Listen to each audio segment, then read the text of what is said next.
25 वर्षाची मुलगी क्लॅरिटी कॉलवरती माझ्यासोबत कनेक्ट झाली होती.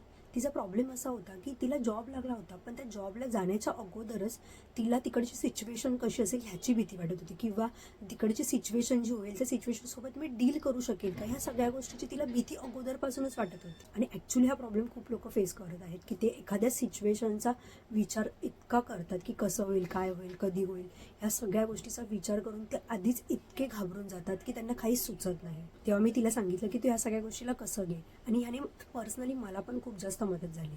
ते म्हणजे don't focus on your situation instead of focus on your state of mind. म्हणजेच आपण बऱ्याच वेळेला काय करतो, आपण पूर्णपणे आपलं लक्ष केंद्रित कशावरती करतो, तर परिस्थितीवरती करतो.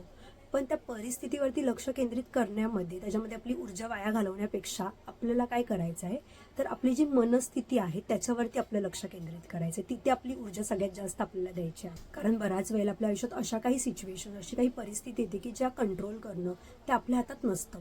पण स्वतःला कंट्रोल करणं, स्वतःचं स्टेट ऑफ माइंड, स्वतःची मनस्थिती, स्वतः कसं विचार करतोय, कसं त्याला बिहेव करतोय, कसे इमोशन्स येतात, हे सगळं कंट्रोल करणं आपल्या हातात असतं.